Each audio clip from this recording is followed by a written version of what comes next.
الرحمن الرحيم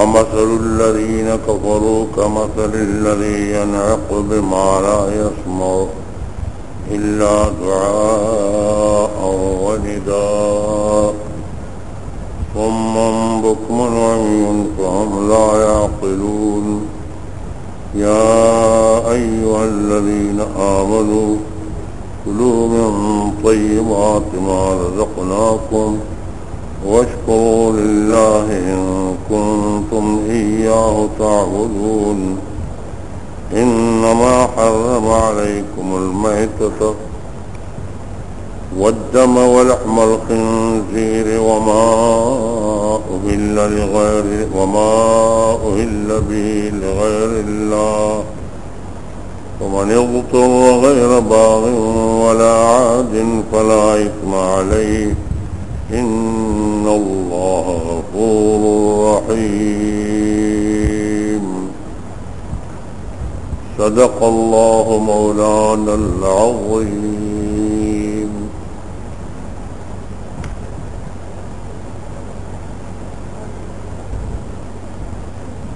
اب اللہ تعالی جل جلالہ وعم نوالہ فرماتے ہیں ومثل الذين كفروا كمثل الذي ينعق بما لا يسمع إلا دعاء ونداء. اللہ تعالی جل جلالہ عم نوالہ فرماتے ہیں کہ کافروں کی مثال ایسی ہے، مشرکین مکہ کی مثال ایسی ہے کہ جیسے ایک شخص جانوروں کے پیچھے نعرہ لگاتا ہے. اب جانور تو سمجھتا نہیں، وہ نعرہ سنی لیتا ہے. مراد یہ ہے کہ محمد مصطفیٰ صلی اللہ علیہ وسلم کی دعوت ان کے لیے ایسے ہے جیسے کہ جانوروں کو دعوت دینا ہے. ان کی مثال جانوروں جیسے. اللہ فرماتے ہیں سمن، یہ بہرے، یہ بہرے ہیں، یہ بہرے ہیں، مکمن گونگے ہیں، عمی اندھے ہیں، وہم لا یعقلون، یہ نہیں سمجھتے، نہیں غور کرتے، نہیں سوچتے. یہاں غور کی بات یہ ہے، اللہ تعالیٰ نے فرمایا کہ یہ بہرے ہیں اور یہ گونگے ہیں اور یہ اندھے ہیں. یہ غور کی بات ہے، سوچ کی بات ہے کہ کیا مشرکین مکہ کے کان نہیں تھے؟ کیا وہ آواز نہیں سنتے تھے؟ کیا ان کی آنکھیں نہیں تھیں؟ ظاہری آنکھیں تو ان کے ٹھیک، کان بھی ظاہری طور پر تو ان کے ٹھیک، اور زبان بھی ٹھیک، ظاہری زبان بھی اس کے ٹھیک، بولتے تھے، بحث کرتے تھے مسلمانوں کے ساتھ، تو زبان بھی ٹھیک تھی ظاہری، اور کان بھی ٹھیک تھے، اور آنکھیں بھی ٹھیک. اور اس کے باوجود اللہ تعالیٰ فرماتے صم بکم عمی کہ یہ بہرے ہیں، یہ گونگے ہیں اور یہ اندھے ہیں. ظاہری آنکھوں کے ہوتے ہوئے اللہ تعالیٰ اس کو اندھے کہتے ہیں، ظاہری کانوں کے ہوتے ہوئے اللہ تعالیٰ جل جلالہ عمن والو اس کو بہرے کہتے ہیں، ظاہری زبان کے ہوتے ہوئے اللہ تعالیٰ کو گونگے کہتے ہیں۔ یہ اللہ تعالیٰ کا یہ ارشاد، یہ عجیب نقطے کی طرف اشارہ ہے۔ اللہ تعالیٰ جل جلالہ عمن والو اشارہ فرماتے ہیں کہ کام ظاہری آنکھوں سے نہیں چلتا، کام ظاہری کانوں سے نہیں چلتا، کان ظاہری زبان سے نہیں چلتا۔ اصل میں جو دل کی آنکھیں ہیں اس کی بھی بینائی کی ضرورت ہے۔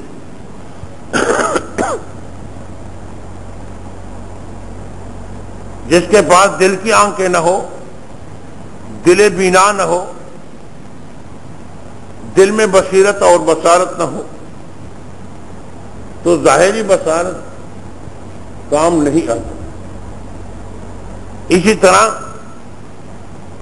جس کو دل کی شنوائی حاصل نہ ہو، وہ ظاہری شنوائی سے اس کو فائدہ نہیں ہوتا۔ اور جس کے دل میں حیات نہ ہو، دل میں گویائی نہ ہو، یہ ظاہری زبان یہ دل کی گویائی کا ترجمان ہے۔ ان الکلام لفی الفؤاد وانما جعل اللسان علی الفؤاد دلیلا۔ فرماتے ان الکلام لفی الفؤاد، بے شک بات چیت یہ دل میں ہوتی ہے، گفتگو دل میں ہوتی ہے۔ وانما جعل اللسان علی الفؤاد دلیلا، یہ زبان یہ کیا دل کی ترجمان ہے، یہ دل کی ترجمانی کرتا ہے کہ دل میں جو باتیں ہیں تو وہی انہی باتوں کو زبان بیان کرنے کے لیے ہے۔ اللہ تعالی جل جلالہ عم نوالہ فرماتے ہیں، اس لیے اصل جب دل بینا نہ ہو، دلی قلبی شنوائی حاصل نہ ہو، دل کو شنوائی حاصل نہ ہو، تو ظاہری بینائی سے، ظاہری شنوائی سے کام نہیں چلتا۔ دل کی بینائی ضروری ہے۔ آج مسلمان پریشان کیوں ہے کہ دل کی بینائی حاصل کرنے کی کوشش نہیں کرتے؟ آج جس بزرگ کے ہم جنازہ پڑھ رہے تھے، دنیا کے کونے کونے سے، شہر کے کونے کونے سے جو دنیا جمع ہوئی تھی، یہ کیوں جمع ہوئی تھی؟ یہ کیوں جمع ہوئی تھی؟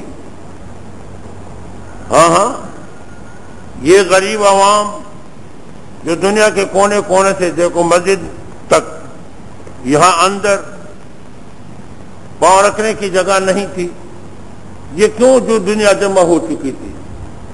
ایک دل بینا والے دنیا سے جا چکے تھے، جس کو دل کی بینائی حاصل تھی، جس کو دل کی بینائی حاصل تھی، انہوں نے اپنی زندگی کو وقف کی عطا دین کے لیے، جس کی برکت سے اللہ تعالیٰ نے اس کو دل بینا عطا فرمایا تھا۔ اور اس کے برکت سے آپ نے دیکھا کہ آج کتنے دنیا جمع ہوئی تھی بغیر کسی رشتے کے، ظاہری کوئی رشتہ دار یہاں چنوٹ کا رہنے والا، لاہور میں اس کا نماز جنازہ ہے، اور پروانے زور کو بھی پہنچ چکے تھے کہ 2 بجے جنازہ ہوگا، اور اب پھر کتنی دنیا جمع ہوئی تھی۔ یہ دنیا کیوں جمع ہوئی تھی؟ ہاں بہت سے لوگ مرتے ہیں، ہم دیکھتے ہیں، ہم یہاں جنازہ پڑھتے ہیں، بہت سے لوگ مرتے ہیں اور بہت سے لوگوں کی جنازہ ہم پڑھتے ہیں، نماز جنازہ ہم پڑھتے ہیں، لیکن عالم جمع نہیں ہوتا۔ کیوں جمع نہیں ہوتا؟ لوگوں کھینچ کے نہیں لا سکتے۔ اس کی وجہ یہ ہے کہ وہ محنت نہیں کر چکے ہیں جس محنت کی برکت سے دل کی بینائی حاصل ہوتی ہے، جس محنت کی برکت سے دل کی بینائی حاصل ہوتی ہے وہ محنت ہم نہیں کر سکتے۔ اللہ اکبر۔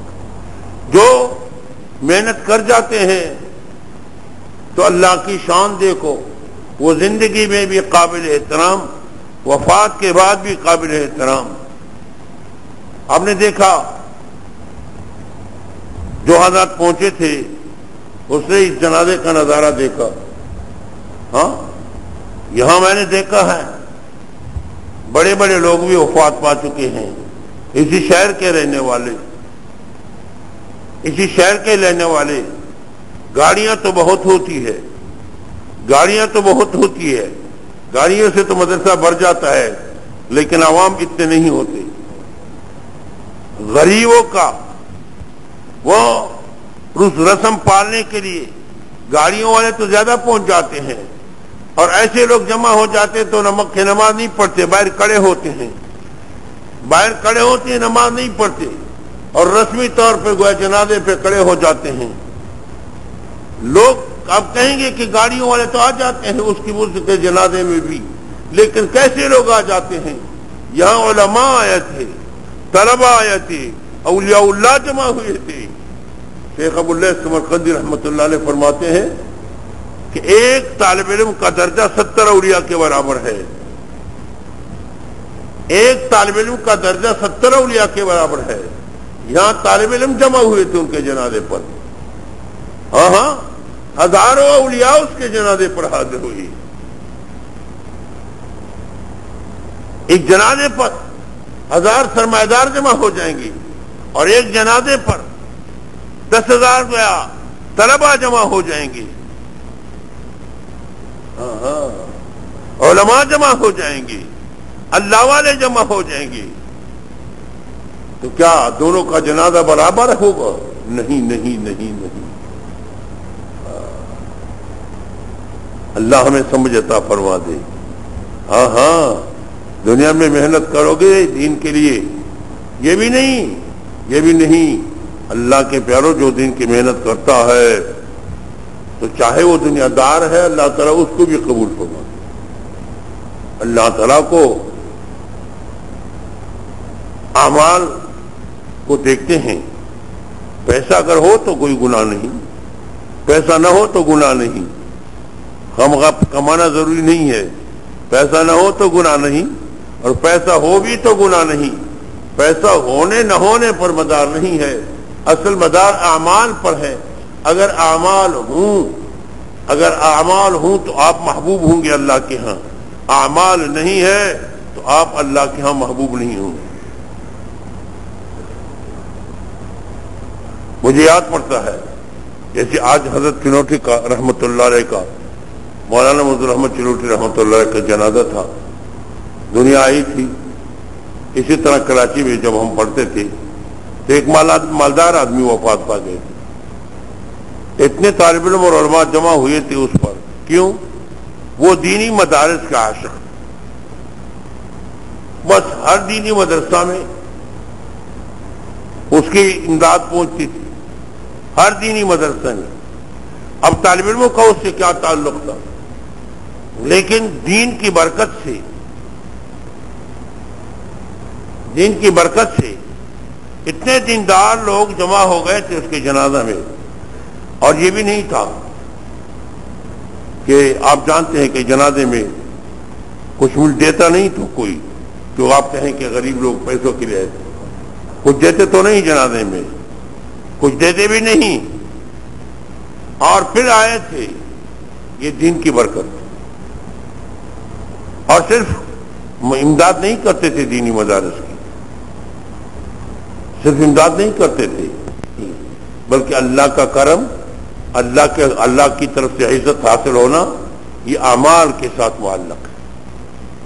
جو بھی عمل کرتا ہے، چاہے وہ نسب والا ہے، چاہے بے نسب ہے، چاہے وہ قریشی ہے، چاہے وہ حبشی ہے، چاہے وہ عجمی ہے، چاہے وہ عربی ہے، جو جس طبقے سے جس قوم سے اس کا تعلق ہے، تو جس قوم سے جس طبقے سے اس کا تعلق ہے اللہ تعالیٰ کے ہاں معزز ہے اگر وہ اعمال والے ہیں، اور اگر وہ اعمال والے نہیں تو جس طبقے سے اس کا تعلق ہو اللہ کے ہاں اس کی قدر نہیں، اللہ کے ہاں اس کی قدر۔ دیکھو اللہ تعالیٰ نے مشرکین مکہ کو اور مدینہ منورہ کے وہ ڈیروں کو جو ایمان نہیں لا رہے تھے اس کو مثال تشبیہ دے دی جانوروں کے ساتھ، اور ایسے جانور کے نہ سنتے ہیں، صم بکم عمی فہم لا یرجعون لا یعقلون۔ تو دل کی بینائی کیسے حاصل ہوگی؟ دین کی محنت سے۔ حق کی شنوائی کی طاقت کیسے حاصل ہوگی؟ دین پر محنت کرنے سے۔ دل کی بصیرت اور بینائی دین پر محنت سے۔ ہاں ظاہری آنکھیں تو وہ رکھتے تھے، معلوم ہوا کہ یہ بینائی بینائی نہیں ہے، یہ شنوائی شنوائی نہیں ہے، اصل شنوائی اور اصل بینائی وہ ہے جو دل کی۔ اللہ والے دلوں پر محنت کرتے، اللہ والے دلوں پر محنت کرتے۔ اسی وجہ سے بڑے حضرت صاحب جب یہ آیت پڑھتے تھے تو فرماتے لا تعمل ابصار لا تعمل ابصار ولكن تعمل قلوب التي في الصدور۔ لا تعمل ابصار، آنکھیں اندھی نہیں ہوتی، آنکھیں اندھی نہیں ہوتی، ولكن تعمل قلوب التي في الصدور، لیکن اندھی ہوتی ہیں وہ اندھے ہوتے ہیں وہ دل جو سینوں میں ہیں، اندھے ہوتے۔ قرآن کی آیت ہے لا تعمل ابصار، آنکھیں اندھی نہیں ہوتی، ولكن تعمل قلوب التي في الصدور، وہ دل اندھے بن جاتے ہیں، وہ دل اندھے ہوتے ہیں جو سینوں میں ہے، سینوں میں جو دل ہے وہ اندھے ہوتے ہیں۔ ہم تو ظاہری بینائی کو دیکھتے ہیں اور اللہ والے باطنی بینائی کو دیکھتے ہیں، اللہ والے باطنی بینائی کو، جس کو اللہ تعالیٰ باطل کی بینائی عطا فرما دیتے ہیں تو اصل بینائی وہی ہے، اصل بینائی وہی ہے، دل کی بینائی۔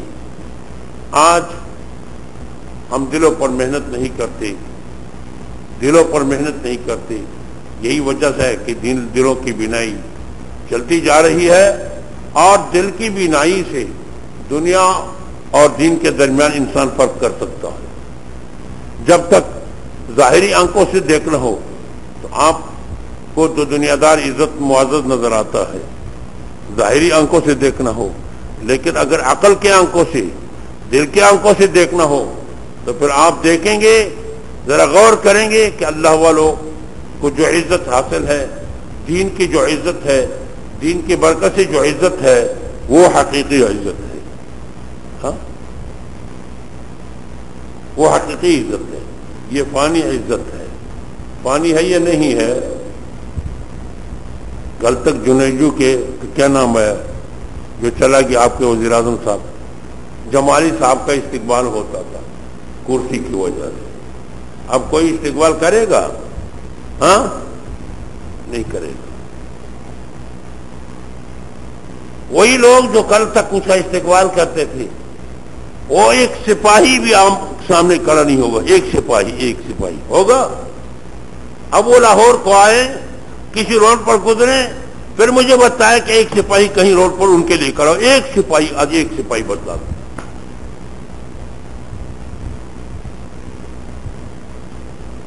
بس کرسی تک، یہ کرسی کی عزت ہے، اس کی عزت نہیں۔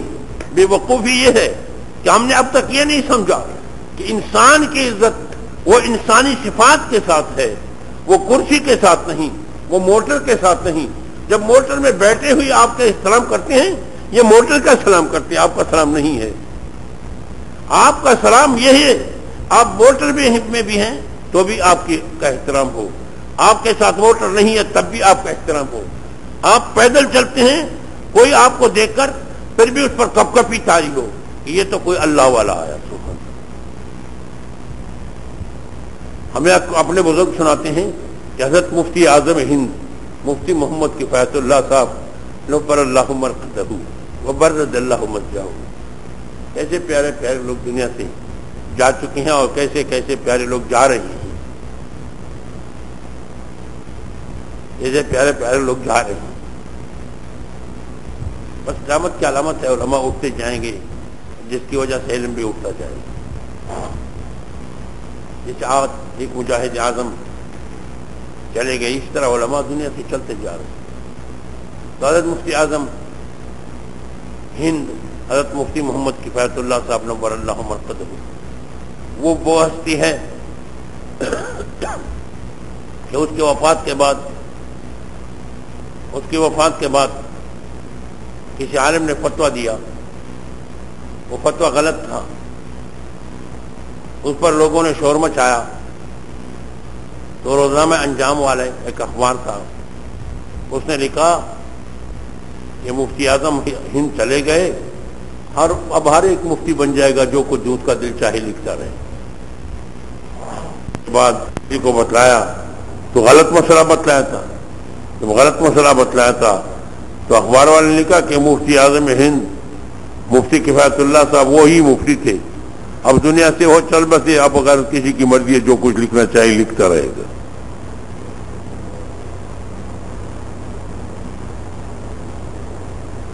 تو بات یہ چل رہی تھی کہ حضرت اللہ تعالیٰ جس کو عزت دیتے ہیں تو فرماتے مفتی اعظم ہند حضرت مفتی محمد کفایت اللہ صاحب رحمۃ اللہ علیہ جب مدرسے سے نکل جاتے، ان کے شاگرد ہمارے والد صاحب بھی ان کے شاگرد تھے، اور ہمارے بڑے بھائی بھی دہلی میں ان کے سن سے پڑھ چکے تھے، حضرت مولانا فضل احمد صاحب اللہ مرقد، وہ بھی ان کے شاگرد تھے. فرماتے جب نکل جاتے راستے پر جاتے تو سکھ اور ہندو بھی اس کے لیے راستہ چھوڑتے تھے کہ مفتی صاحب آئے.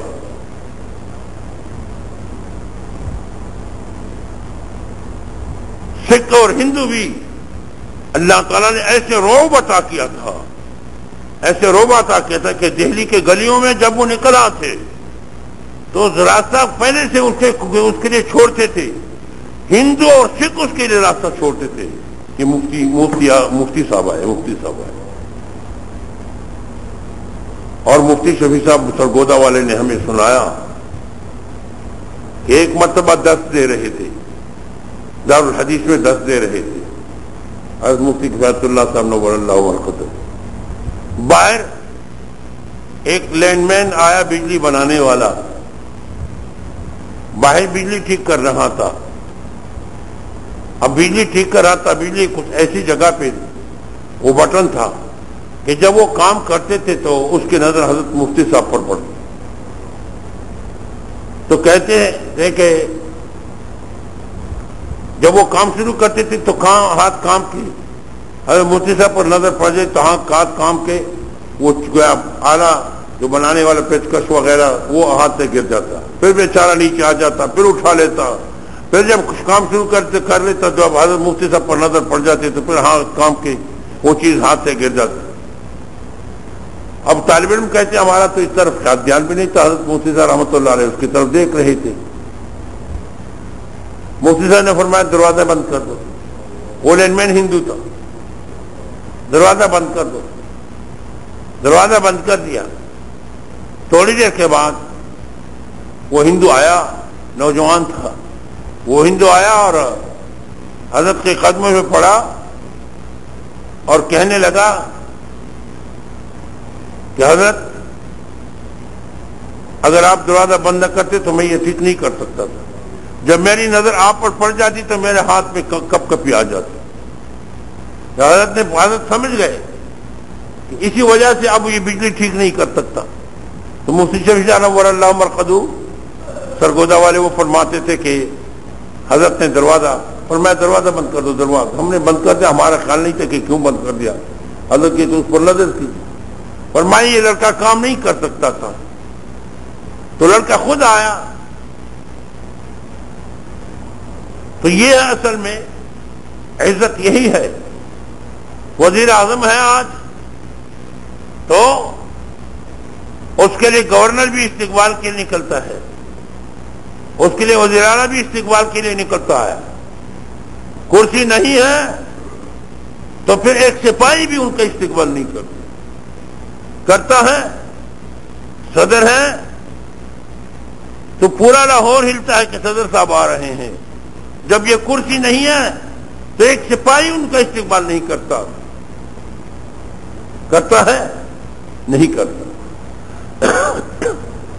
لیکن جو اللہ والے ہوتے ہیں، جنہوں نے دین پر محنت کی ہوتی ہے، وہ جیسے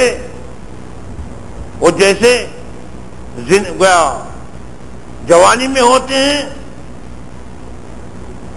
بوڑھا ہوتے ہوتے وہ قیمتی بنتا جا رہا ہے، بوڑھا ہوتے ہوتے وہ قیمتی بنتا جا رہا ہے۔ وہ پنشن نہیں ہوتا، وہ ریٹائر نہیں ہوتا، اس کی ترقی ہوتی ہے، کیونکہ ان کی روحانیت کی ترقی ہوتی ہے۔ وہ نبی کا وارث ہوتا ہے، وہ نبی کا جانشین ہوتا ہے، اور نبی کو بھی ترقی ہوتی ہے۔ وَلَسَوْفَ يُعْطِيكَ رَبُّكَ فَتَرْضَىٰ أَلَمْ يَجِدْكَ يَتِيمًا فَآوَىٰ۔ وہ نبی کا جانشین ہوتا ہے، جیسے نبی جناب محمد رسول اللہ صلی اللہ علیہ وسلم آخر وقت تک ترقی کرتے جا رہے تھے، منازل طے کرتے جا رہے تھے، اللہ کے قرب کے درجات اس سے بڑھتے جا رہے تھے۔ اسی طرح جو اللہ والے ہوتے ہیں، وہ جتنے بھی بوڑھے ہوتے جا رہے ہیں، ان کی قیمت بڑھتی جا رہی ہے، اس کی ترقی بڑھتی جا رہی ہے، وہ ریٹائر نہیں ہوتے، وہ پنشن نہیں ہوتے، اس کی عظمت اور عزت بڑھتی جا رہی ہے،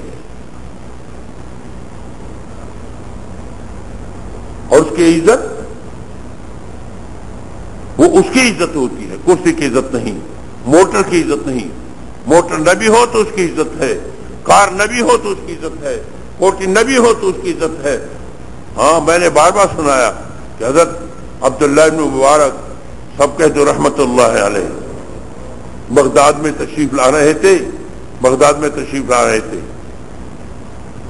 تو پورا بغداد ہل رہا تھا، اور شور و غوغا ہے گلی کوچوں میں۔ زبیدہ ہارون الرشید کی بیوی تھی۔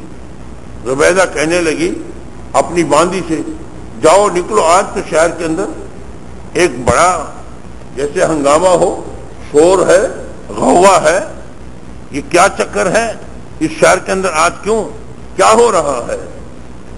باندی نکل گئی تو پوچھا کہ یہ کیا ہے؟ جوان ہے، بوڑھے ہیں، اور سب نکل رہے ہیں اور جا رہے ہیں، شہر سے نکل رہے ہیں، جا رہے ہیں، اور عورتیں چھتوں پر چڑھی ہوئی ہیں۔ پوچھا کیا چکر ہے؟ کہنے لگے یہ لوگ سب حضرت عبداللہ بن مبارک کی استقبال کے لیے نکل رہے ہیں۔ اللہ کے ولی امام ابو حنیفہ کے شاگرد رشید کہتے ہیں حضرت عبداللہ بن مبارک کی استقبال کے لیے نکل رہے ہیں، چھوٹے بڑے بوڑھے استقبال کے لیے نکل رہی ہیں، عورتیں چھتوں پر چڑھی ہوئی ہیں کہ حضرت آئیں گے تو ہم ان کی زیارت کریں گے، گزریں گے یہاں سے۔ سبحان اللہ۔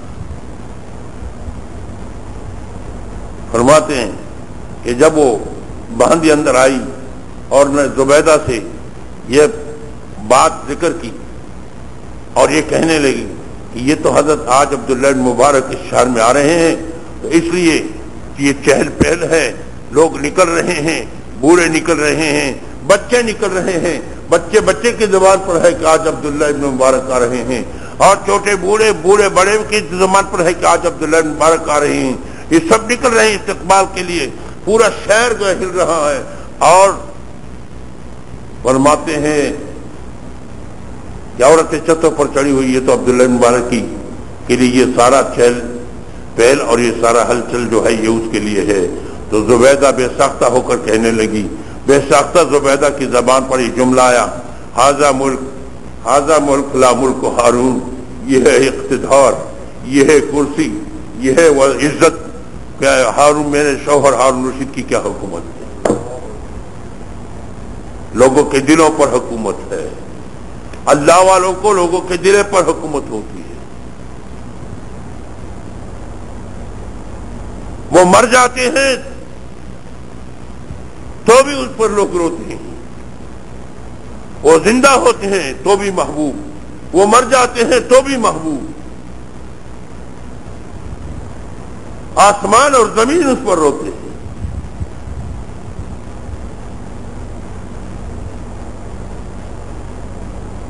آسمان رونے لگ جاتا ہے کہ میرے پاس اس کے اعمال آتے رہے، وہ بند ہو گئے، زمین رونے لگ جاتی ہے کہ میرے پاس وہ عبادت کرتے تھے، دعوت دین چلاتے تھے، ختم نبوت کی تحریک چلاتے تھے، اللہ کا ولی چلا گیا، میرے اوپر اعمال کرتے تھے وہ نہیں ہے، اب وہ عمل کرنے والا مجھے کہاں سے ملے گا؟ وہ اللہ اللہ کرنے والا کہاں ملے گا مجھے؟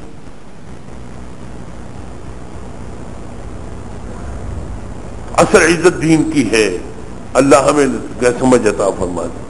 دین کو اپناؤ، قیمتی بن جاؤ گے، ہیرا بن جاؤ گے، محبوب بن جاؤ گے۔ دین کو اپناؤ، دین پر محنت کرو، دین اپنے اندر لے آؤ تو دنیا میں بھی مزے کرو گے، آخرت میں بھی مزے کرو، دنیا میں بھی سکون ملے گا، عزت ملے گی۔ اصل عزت یہی ہے۔ حضرت میں نے آپ کو بتایا، حضرت مولانا یوسف بنوری رحمۃ اللہ علیہ موت تک نہ اس کی کوٹھی تھی نہ کار۔ فخر المحدثین حضرت علامہ بنوری رحمۃ اللہ علیہ موت تک مدرسے کے گھر میں رہتے تھے، اور موت تک اس کی گاڑی نہیں تھی، لیکن عزت و جلال کا، عظمت کا یہ عالم تھا کہ ختم نبوت کا مسئلہ جب حل ہوا، حضرت فرما رہے تھے کہ ہمارے علاقے کا ایک آدمی تھا، وہ پولیس میں تانے دار تھا، ایئرپورٹ پر اس کی ڈیوٹی تھی، کیسب خان اس کا نام تھا۔ انہوں نے خود ہمیں بتایا کہ اس دن جب حضرت علامہ بنوری وہ کراچی آ رہے تھے تو کراچی کی ایئرپورٹ پر وہ فرماتے تھے میں نے دنیا کے بادشاہ آئے ہیں، وہاں ان کا حکومت کی سطح پر استقبال ہوا ہے اور دنیا جمع ہو جاتی ہے، سعودی عرب کے فرمانروا آئے ہیں اور دنیا کے بڑے بڑے فرمانروا آئے ہیں، امریکی صدر آئے ہیں اور برطانیہ کے وزیر اعظم آئے ہیں، لیکن میں نے کسی کا ایسا استقبال نہیں دیکھا جیسا کہ اس دن مولانا بنوری کا استقبال ہوا تھا ایئرپورٹ پر۔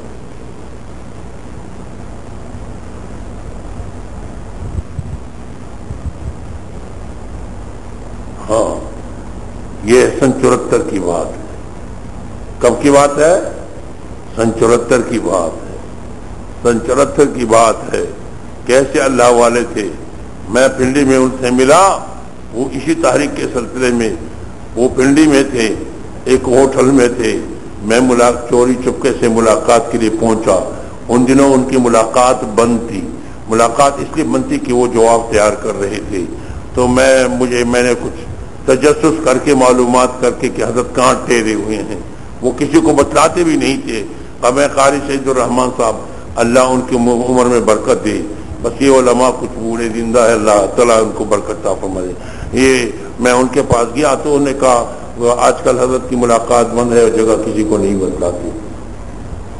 اتفاق کی بات سنو، انہوں نے ٹیلی فون کیا میرے سامنے، اور ان کا تو یہ خیال بھی نہیں تھا کہ اس سے وہ سراغ لگائے گا۔ میرے سامنے کراچی فون کیا تھا اور اس کو کہا کہ آپ کی کوٹھی کی چابی کہاں ہے؟ آج کل حضرت خلوت میں ایک کام ہو گیا ختم نبوت کا، کیونکہ وہ جواب محضر نامے کا جواب تیار کر کے مرزائیوں نے اسمبلی میں محضر نامہ پیش کیا تھا، تو اس کا جواب تیار کر رہے تھے، تو اس جواب کے لیے خلوت کی ضرورت ہے، تو اس لیے اس کا آپ کی کوٹھی کی چابی کہاں ہے؟ وہ مولانا بنوری کے معتقد تھے۔ اچھا، اس کی زبان سے یہ بات نکلی کہ وہ آج کل مولانا بنوری فلان ہوٹل میں ٹھہرے ہوئے، وہ ہوٹل والا بھی حضرت کا معتقد تھا، اس کے مہمانوں کا خرچہ بھی وہ ہوٹل والا برداشت کرتا، جو بھی مہمان ان کی ملاقات کے لیے آتا تو ہوٹل والا سب کچھ برداشت کرتے تھے، لیکن حضرت ہوٹل میں مطمئن نہیں تھا، حالانکہ اس کے لیے اسپیشل کمرے وغیرہ سارا نظام موجود تھا۔ اب اس کی زبان سے ہوٹل کا نام لکھا، وہ ہوٹل مشہور ہوٹل تھا، تو جب نام لکھا قدیم ہوٹل تھا ہندوؤں کے زمانے کا، تو وہ مشہور ہوٹل تھا، ٹانگوں والے سب جانتے تھے، تو وہ ہوٹل کا نام میں نے کانوں میں ڈال کے ذہن میں ڈال دیا کہ فلان ہوٹل میں ٹھہرے ہوئے۔ اب قاری سید الرحمان صاحب کو تو یہ پتہ نہیں چلا کہ انہوں نے تو گویا سمجھ گئے، انہوں نے تو دماغی کمپیوٹر میں بات سنبھال لی۔ میں چلا گیا، وہاں پہنچا ہوٹل والے کو کہا یہ کیسے آئے؟ جی مولانا بنوری کی سے ملنے آئے ہوں۔ اچھا آپ بیٹھیں، آپ یہاں بیٹھیں، وہ سفیروں کی ملاقات کے لیے گئے ہیں، یہ ختم نبوت کے سلسلے میں ان سے ملاقات کر رہے ہیں آج کل، تو وہ آ جائیں گے، تو زور کو آئیں گے، آپ بیٹھیں آرام سے بیٹھیں۔ اور فوراً چائے پہنچ گئی اور خدمت کے لیے سب کچھ، اور وہاں ہم انتظار کرتے رہے. دور کا وقت ہوا، حضرت تشریف لائے تھے، اندر آرام فرما رہے تھے کہ اظہر کے بعد حضرت رحمۃ اللہ علیہ جب جاگ اٹھے تو ہم وہاں چلے گئے. ہوم خرچ رحمان جب آئے اس کے ساتھ ایک اور عالم بھی آئے تھے. وہ عالم اس کو کہہ رہا تھا، مجھے نہیں پہچانتے تھے، وہ عالم اس کو کہتا کہ یہ کیسے آئے ہیں؟ قاری صاحب نے کہا وہ اللہ عالم میرے پاس آئے تھے، میں نے تو کہا کہ آج کل حضرت کی ملاقات نہیں ہے اور میں نے تو نہیں بتلایا ہے، تو یہ کیوں؟ انہوں نے کہا نہیں آپ نے بتایا ہوگا، وہ اس کو غصہ ہوا، آپ نے بتایا ہوگا، اب حضرت کی ملاقات بند ہے، وہ یہ آئے. وہ اپنے درمیان بول رہے تھے، میں سن رہا تھا دور سے، وہ مجھے نہیں پہچان رہے، تعارف تو تھا ہی نہیں. مانا وہ چلے گئے، گزر گئے، یہ بات اپنے درمیان کرتے رہے. قاری سید الرحمان صاحب کہتے ہیں میں نے نہیں بتلایا. بال وہاں حضرت کی ملاقات ہو گئی.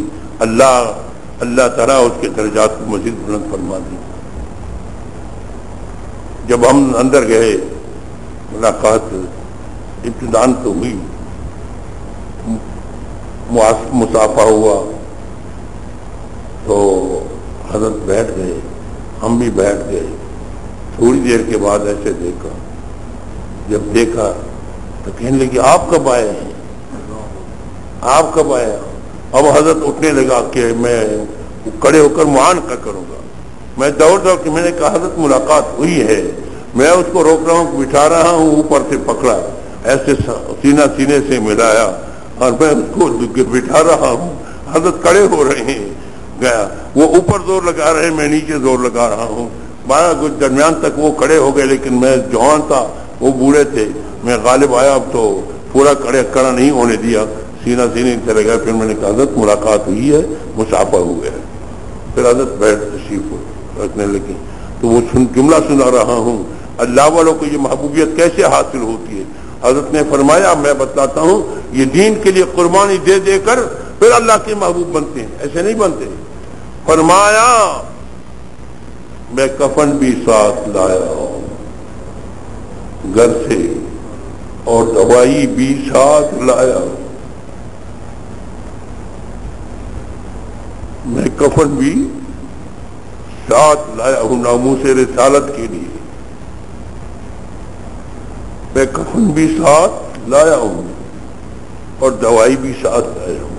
اور یہ فیصلہ کر لیا ہے یا میرا لاش کفن میں کراچی پہنچایا جائے گا اور یہ ختم نبوت کا مسئلہ حل ہو.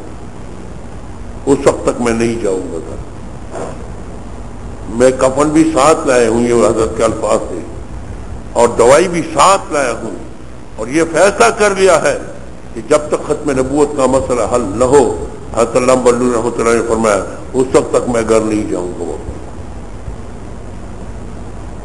یہی وہ برکت تھی کہ دین کے لیے قربانیوں کا یہ حال تھا تو اللہ کے محبوب بنے، مخلوق خدا کے محبوب بنے. آپ دیکھ رہے ہیں وہ دنیا میں نہیں ہے، آج اس کا نام یہاں ذکر ہو رہا ہے لاہور میں.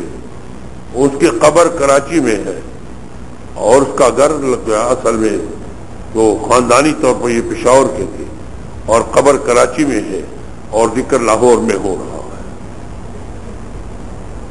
جو اللہ کو محبوب ہو جاتا ہے وہ مخلوق خدا کو بھی محبوب ہو جاتا ہے. اور محبوبیت کیسے حاصل ہوگی؟ دین کی برکت سے، ذکر و فکر کی برکت سے محبوبیت حاصل ہوگی. معلوم ہوا کہ اگر انسان چاہتا ہے کہ مجھے عزت حاصل ہو تو وہ گاڑی سے نہیں، گاڑی کس کو سلام کرنا، یہ آپ کو سلام نہیں کرنا ہے. اس کے ایک مثال شیخ سعدی رحمۃ اللہ علیہ کی بڑی پیاری یاد آئی. شیخ سعدی رحمۃ اللہ فرماتے ہیں میں ایک دعوت پہ چلا گیا تو میں نے کچھ لباس میں بات سادہ پہنا تھا، کپڑے سادہ پہنے تھے اور وہاں گیا دعوت پہ چلا گیا. دعوت والے مجھے دھکا دے رہے تھے، اندر نہیں چھوڑتے تھے.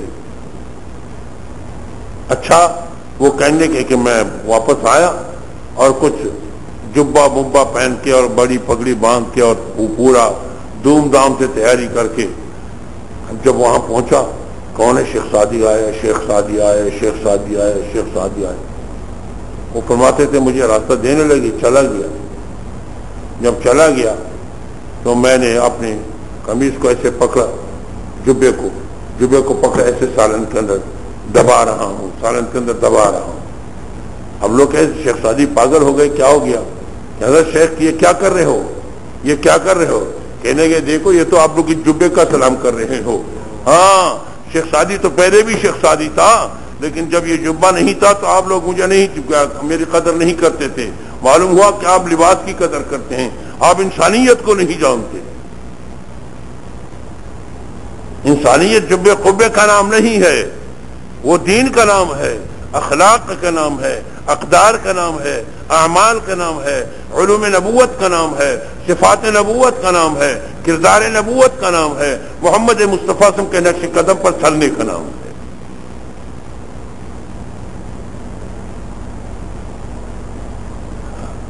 کہنے کہ تم لوگ، اس لیے میں اس کو کہتا ہوں کہ تم کھاؤ، وہ قصداً لوگوں کو سازی کر رہے تھے اللہ والے عملی شکل میں کہ دیکھو اصل عزت اس میں نہیں ہے، تم غلط فہمی میں ہو۔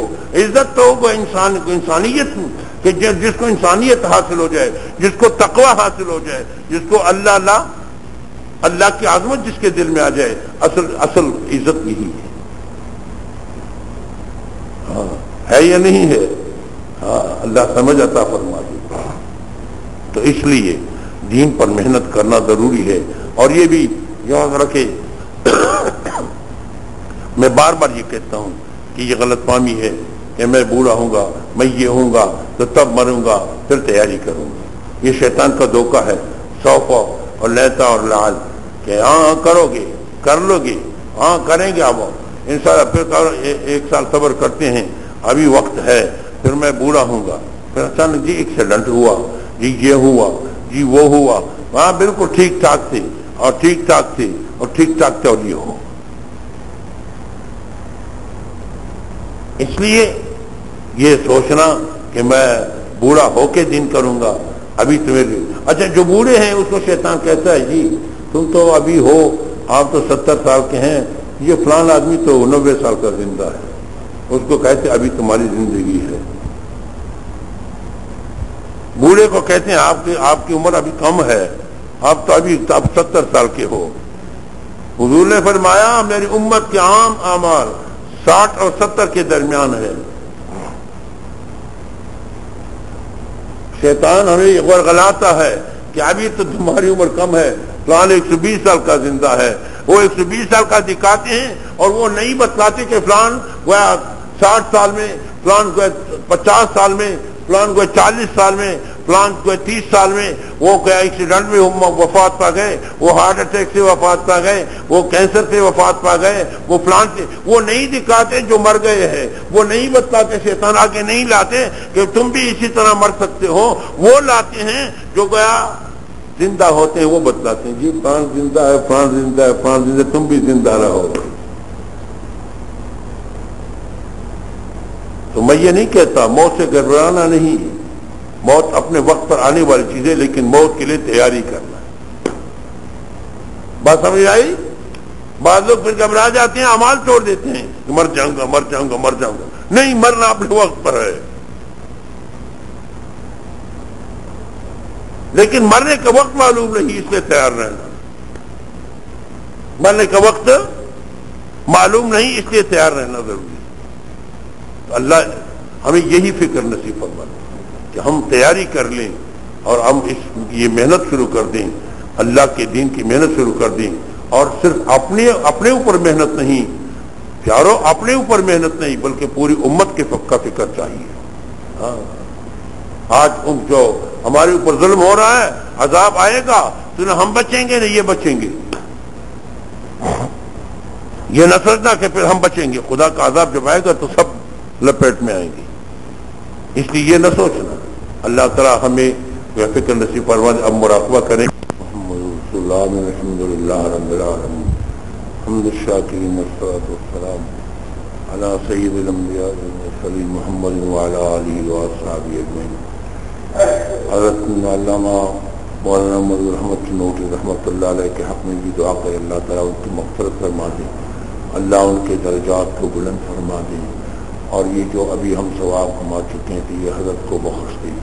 یا اللہ یہ ثواب ان کو پہنچا دے، اور یا اللہ ان کے درجات کو بلند فرما دیں، اور یا اللہ اہل علم کی مزید اہل علم کی اللہ حفاظت فرما، اور یا اللہ ان کے تو یا اللہ درجات عالیہ نصیب فرما، اور یا اللہ ہمیں نور باطن سے منور فرما، دل کی یا اللہ نور سے منور فرما، دل کی بینائی عطا فرما، یا اللہ دل کی شنوائی عطا فرما، یا اللہ بصیرت ایمانی عطا فرما، تقوی اور طہارت عطا فرما، یا اللہ پوری امت مسلمہ کی حالت زار پر کرم فرما، مجاہدین کی سرپرستی فرما، ہمیں تقوی اور طہارت نصیب فرما، تقوی اور طہارت نصیب فرما، اپنے پیارے حبیب جناب محمد رسول اللہ صلی اللہ علیہ وسلم کے نقش قدم پر چلنے کی توفیق نصیب فرما، اللہ والوں کے نقش قدم پر چلنے کی توفیق نصیب فرما، یا اللہ اپنے پیاروں کی محبت نصیب فرما، اپنے پیارے حبیب جناب رسول اللہ صلی اللہ علیہ وسلم کی محبت نصیب فرما، اور یا اللہ اپنی محبت نصیب فرما،